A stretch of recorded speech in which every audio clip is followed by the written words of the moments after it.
Okay. This says it's upside down. I don't think it matters. I didn't get any more boxes because apparently the post office misshipped them. So I'm going to do a video reviewing one of my 7 binders. This is from back when I started collecting in the late 80s, mid to late 80s. And this is the Fleer Score binder. Now every card in here is a rookie card, but these cards are in this binder because they're not really worth even $1, which is surprising for some of the names. You got Roberto, well, you got a Dan Gladden and a Brett Saberhagen rookie card. Then you get into the 89 Fleer, and you got people like Roberto Alomar, Dante Bichette, whose kid is now playing, Roberto Alomar.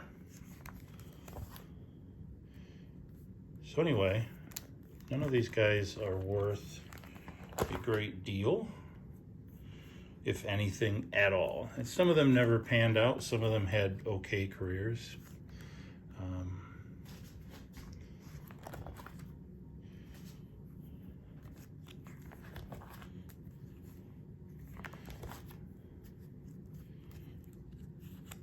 And these, back then, Fleer was kind of like the premium until Upper Deck came out.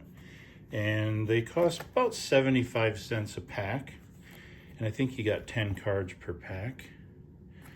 Amazing that somebody like John Smoltz wouldn't be worth even $2. But that's what things were when they were overpriced, or I mean overproduced. Then you get into 90 Fleer, and we'll go through here.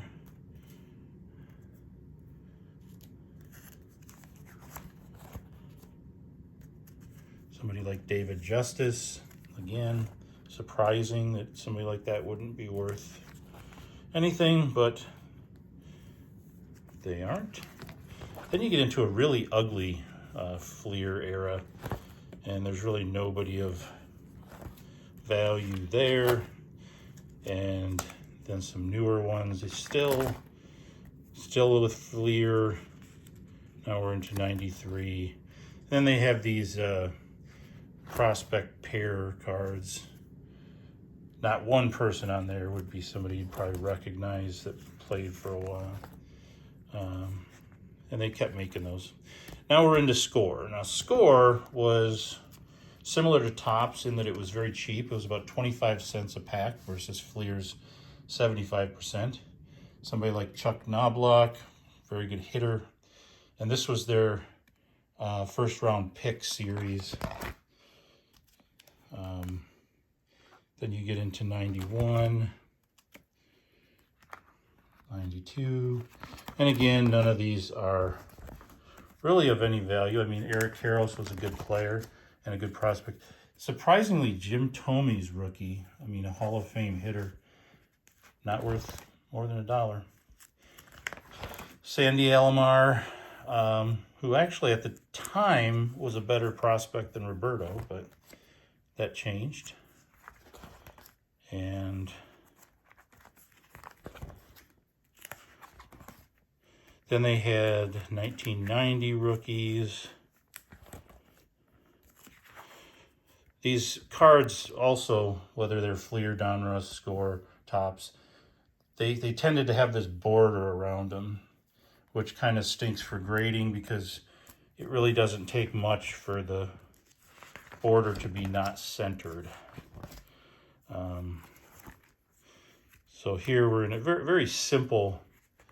It doesn't really compare very well to newer cards, but at least the background isn't some sparkly thing that you can't tell what it is.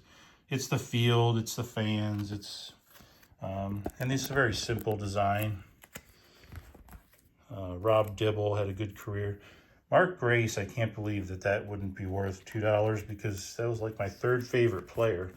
Very good player, all-star.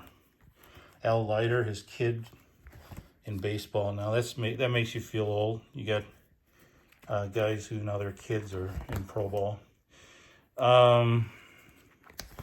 We get to the end here for score. So anyway, once Upper Deck came out, all the companies started to come out with subsets, trying to make better quality cars that they would sell for more. If there's a spot missing, that usually means that somebody in that series made it to one of my good binders, what I call the show.